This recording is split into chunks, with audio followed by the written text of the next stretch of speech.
మట్టి. అక్క మసి అయిందేంటి ముఖానికి? మరి కొండలు తవ్వుతుంటే అవ్వదు. నీకులాగా పద్దాగా పేరేం లవ్లీలు ఎక్కడ రాతుంది?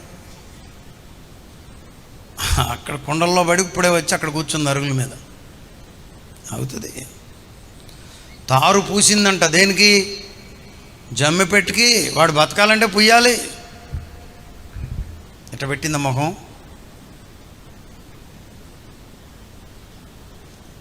మనోళ్ళు కెమెరాలు వేసుకుని పడతారు. ఏం సుఖం? ప్రార్థన చేసే ముసలమ్మ ఎక్కడుందో చూడాలి. పెట్టిందా? అట్లా నా బిడ్డ కొరకు నేను ఎందులోనైనా చేయబెట్టేస్తా. I will do it. మట్టి అయినా, మసి అయినా, తారైనా, జమ్మైనా సిద్ధపరిచింది. జాగ్రత్త చేశారు ఇద్దరు అమ్మ కూతుళ్ళు. తీసుకొచ్చి జాగ్రత్త చేశారు. ఈలోపుగా ఫరో కుమార్తె అటు వచ్చింది. మీకు తెలుసు స్టోరీ అంతా. వాళ్ళందరూ అన్న మాటలన్నిటికీ ప్రభువు భిన్నంగా మర్చేశాడు కథని, స్టోరీని. వాళ్ళు అనుకున్నారు ఈ బిడ్డను నీవు బ్రతకనిస్తే నిన్ను చంపుతారన్నారు. కానీ ఆ బిడ్డను బ్రతకనించినందుచేత, పాలిచ్చినందుకు ఆమెకు జీతం వచ్చింది. ఇక్కడ ఇంతమంది తల్లులు ఎవరన్నా ఉంటే చెప్పండి, మీ ఓన్ బిడ్డలకు, మీ సొంత బిడ్డలకు పాలిస్తే మీకు ఎవరన్నా జీతం ఇచ్చిన కేసు ఉంటే అయ్యగారికి సన్మానం ఉండి ఉంటుంది. ఈ రాత్రి అయ్యగారితో పాటు మీకు కూడా సన్మానం చేస్తాం. ఉంటే చెప్పండి. ఒక్క మోషే తల్లికే ఏముందంట? జీతం. దేనికి? ప్రభువు పని చేస్తే అది చేస్తారు, ఇది చేస్తారు.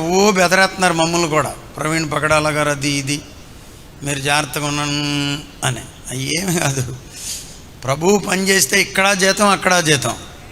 ఇక్కడ సన్మానం, అక్కడ సన్మానం. హల్లెలూయా, హల్లెలూయా.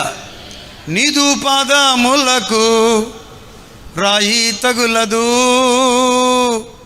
దూతలు చేతులతో ఎత్తుకొందురు. నీదు పాదములకు రాయి తగులదు, దూతలు.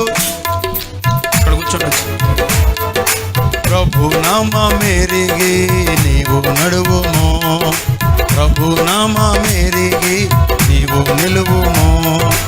ఆయన నీకు ఘనతనిచ్చును, ఘనతనిచ్చును. మహాగణుడు, మహోన్నతుడు, సర్వశక్తుడు, సర్వశక్తుడు యేసు.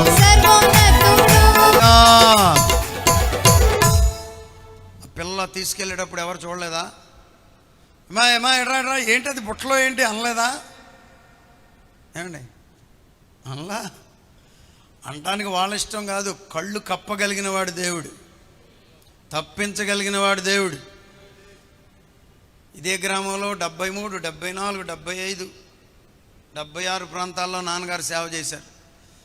ఆ మధ్య చెప్పాను, మళ్ళీ చెప్తున్నా. ప్రొద్దుటే నాన్న బయటకు వెళ్తుంటే కళాయిగుంటలో అమ్మందంట, వెళ్ళిపోతున్నావు, పొయ్యి మీదకి ఏమీ లేవు, కూరకి ఏమీ లేవందంట.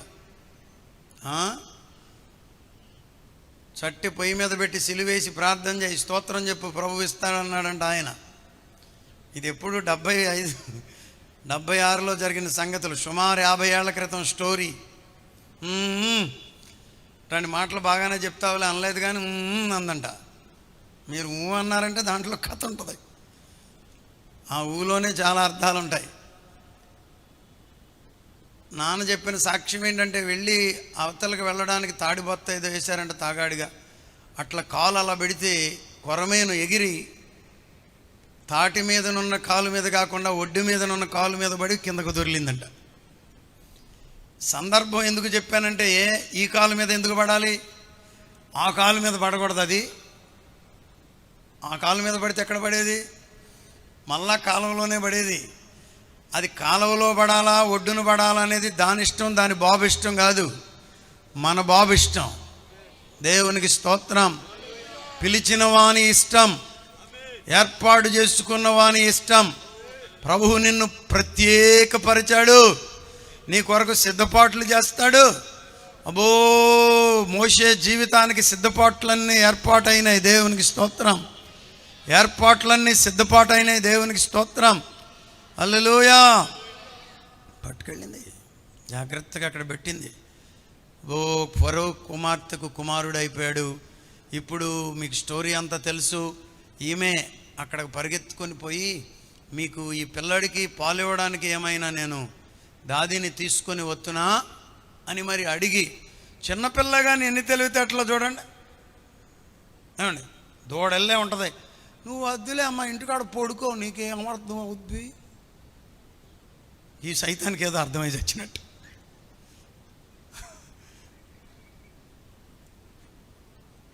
పసిపిల్లలు వాళ్ళు ఫుల్ టికెట్లు అని చెప్పారు అయ్యగారు.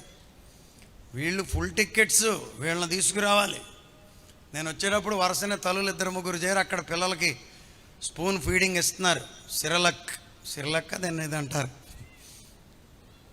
పిల్లాడు ఏడ్చాడు, గుడ్ బర్డ్స్ పెట్టమని చెప్పమంటారు కదా, అదేదో పెడుతున్నారు వాళ్ళందరినీ. 84వ కీర్తన మీరు చదివే ఉంటారు కదా. గుడ్లు కూడా మందిరంలోనే ఉన్నాయంట. గూడు పెట్టి భక్తుడు అంటాడు, కోరహ కుమారులు, అయ్యా మేమైతే ఆతాయ జాతాయ మేము వచ్చి పోతున్నాం, కానీ కాసేపు ఉండి వానకోవెలకు పిల్లలు పెట్టుటకు గూటి స్థలము పిల్లలకి గూడు పెట్టుకుందయ్యో నీ సన్నిధిలో. శామ్యూల్ థామస్ గారు చెప్పారు, బస్సులోనైనా కారులోనైనా సేఫెస్ట్ ప్లేస్ ఏదని అడిగాడు ఆయన, డాక్టర్ శామ్యూల్ థామస్ గారు. మేము బైబిల్ స్కూల్లో ఉన్నప్పుడు ఏదైనా చెప్తాను, ఆయన చెప్పాడు డ్రైవర్ వెనకనున్నటువంటి స్థలం అని చెప్పాడు. ఎంత ప్రమాదం జరిగినా డ్రైవర్ ఏం చేసుకుంటాడు, కనీసం తనను తాను కాపాడుకుంటాడు కదా. డ్రైవర్ వెనకమాలుంటే మనం కూడా కాపాడబడతాం. మీకు సేఫెస్ట్ ప్లేస్ ఏదో తెలుసా? దేవుని మందిరం దగ్గరలో ఉండడం. ఎక్కడైనా అవకాశం దొరికితే పోగొట్టుకోమాకండి, దగ్గరలో ఇల్లు కట్టుకోండి. సేఫెస్ట్ ప్లేస్ ఏదో తెలుసా? దేవుని సన్నిధిలో ఉండడం. అసలు వెళ్ళింది, ఎంత తెలివిగా చెప్తుందో బిడ్డ.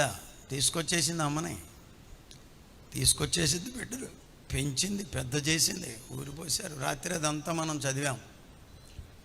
ఇప్పుడు దైవ దర్శనం కూడా కలిగింది. ఎవరికి? మోషేకు. మోషే మోషే, నీవు నిలుచున్న స్థలము పరిశుద్ధమైనది కనుక నీ చెప్పులు విడు అన్నాడు. ఇక్కడ ఒక మాట చెప్పి నేను తరువాత వచనం చదివిస్తా. చాలామంది ఇప్పుడు ఆ చెప్పుల దగ్గర ఆగిపోతున్నారు. చెప్పులు అసలు ఎందుకు విడవమన్నాడు? కొన్నిసార్లు దేవుడు చిన్న చిన్న విషయాలు మనకు చెప్తాడు, రీజనింగ్కు పోకుండా చెప్పింది చేస్తే మంచిదంతే. అంతే, రీజనింగ్కి పోవద్దు. చెప్పులు ఎందుకు విడవమన్నాడు? కొంతమంది మరీ లోనకి వెళ్ళిపోయి, లోనకి వెళ్ళమాకయ్యా అందదో దెబ్బతింటున్నారు. చెప్పులు విడవమన్నాడు, మోషే చెప్పులు విడిచాడు, అంతే. దేవునికి స్తోత్రం. ఆమేన్, హల్లెలూయా.